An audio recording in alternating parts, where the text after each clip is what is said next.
बिहार के बाद खबरों की दुनिया में अब आपको लिए चलता हूं उत्तर प्रदेश, क्योंकि यूपी वालों के लिए एक बहुत अच्छी खबर आई है।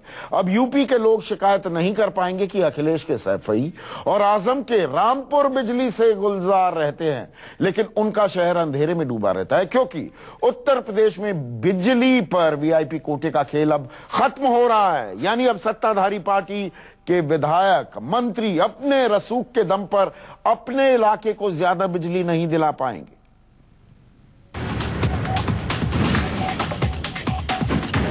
अब यूपी में सबसे बड़ी अंधेरगर्दी बंद होने जा रही है, क्योंकि बड़े बड़े माननीयों को यहां बिजली का झटका लगा है। जाति के नाम पर, धर्म के नाम पर तो आपने बहुत आरक्षण सुना होगा, लेकिन उत्तर प्रदेश में तो बिजली के नाम पर भी कोटा सिस्टम चालू था, जिससे खत्म किया गया है। आप सोचेंगे कि आखिर बिजली का ये कोटा क्या है, हम बताते हैं। यूपी में पावर कॉर्पोरेशन में विधायक मंत्रियों का कोटा था, जिसे सेल्फ कोटा कहा जाता है। मतलब ये कि सत्ताधारी विधायक और मंत्री इसी कोटे के दम पर अपने इलाके में ज्यादा बिजली पहुंचवाते थे। सिर्फ ज्यादा बिजली नहीं अपने इलाके में दिलाते थे, बल्कि बिजली आने जाने का समय भी खुद तय कराते थे। हर रोज 1000 मेगावाट तक बिजली सेल्फ कोटे में उत्तर प्रदेश में दी जाती थी। इसी सेल्फ कोटे के नाम पर रामपुर में 23 घंटे बिजली आती थी, तो फैजाबाद में सिर्फ 14 घंटे। अगर डिम्पल यादव के कन्नौज में 22 घंटे बिजली आती, तो गोरखपुर में सिर्फ 10 से 12 घंटे। लखनऊ अगर 21 घंटे रोशन रहता, तो कानपुर सिर्फ 8 घंटे। लेकिन अब अखिलेश सरकार की नींद टूटी है। अब बिजली के नाम पर कोटे की अंधेरगर्दी खत्म हो गई है। चुनाव के बाद सबसे पहले मैंने इटावा से शुरू किया कि कनेक्शन बढ़ जाए, और इसलिए बढ़ाया, मुझे छिपाने में कोई दो राय नहीं है। बिजली थोड़ा ज्यादा देते थे हम लोग वहाँ, जो लोग बिजली पाते थे वो टीवी देख करके हमें बहुत बुरा वाला कहते थे। दावा है कि बिजली का यह कोटा सिस्टम बंद होने से यूपी में ज्यादा फायदा गांवों को होगा, जहां सेल्फ और डबल ग्रुप कोटे की वजह से सबसे ज्यादा बिजली कटौती झेलनी पड़ती है। जिस दिन से कटौती के आदेश हुए हैं, तो उस दिन से जो सप्लाई के आवर रूरल को 3 घंटे तक आ गए थे, वो 3 घंटे से लगभग 6 घंटे के आसपास तक पहुंचे हैं। यूपी में आरोप हमेशा लगता रहा है कि वीआईपी कोटे के नाम पर इटावा, रामपुर, कन्नौज, फिरोजाबाद, आजमगढ़, रायबरेली जितने रोशन रहते हैं, उतने सूबे के दूसरे शहर नहीं। मुझे लगता है कि राजनीतिक विद्वेष के कारण और अपने दिवालियापन के कारण, सरकारी दिवालियापन के कारण इन्होंने इस प्रकार का काम किया है। उपचुनावों में मिली जीत को वजह माने या कुछ और, लेकिन इतना जरूर है कि यूपी में जनता अब कह सकती है कि हमारे राज्य में देर है पर अंधेर नहीं। यूं तो बिजली की किल्लत से पूरा प्रदेश परेशान है, लेकिन दिक्कत तब हुई जब रसूखदार माननीयों के कोटे से भी कटौती शुरू हो गई। इस कटौती के बाद से माननीय और जनता दोनों परेशान है, लेकिन सीएम अखिलेश यादव अभी भी कह रहे हैं कि बिजली की किल्लत से निपटने के लिए जो प्रयास किए गए वो सराहनीय हैं। कैमरा पर्सन संजीव गोसाई के साथ माना श्रीवास्तव, लखनऊ, न्यूज 24।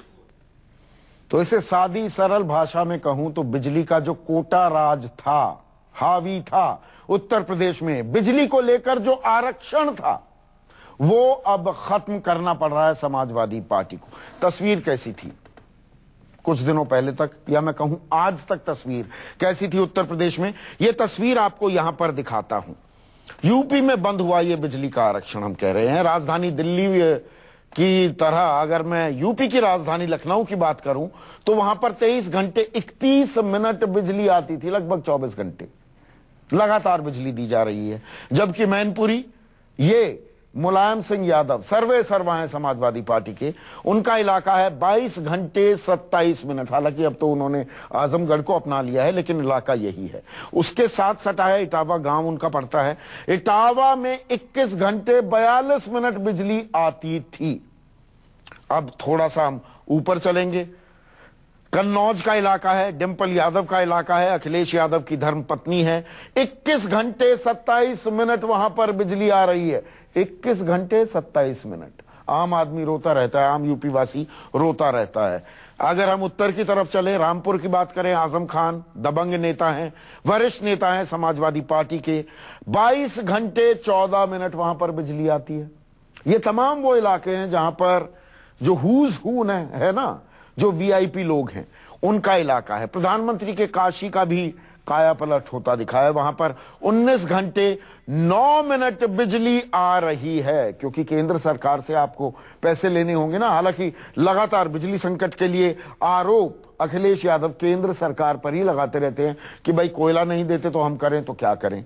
जबकि रायबरेली की तस्वीर क्या है, 20 घंटे 32 मिनट वहां पर बिजली आती है। सोनिया गांधी का इलाका है, तो आपस में IOUs होते हैं ना, IOU, ये लेन देन चलता रहता है। बड़े बड़े राजनीतिक परिवारों में अलग अलग विचारधारा ही क्यों ना हो, पार्टी अलग अलग क्यों ना हो, लेकिन लेन देन रहता है भाई। नफा नुकसान देखना होता है ना, अपने क्षेत्र का भी ख्याल रखना होता है।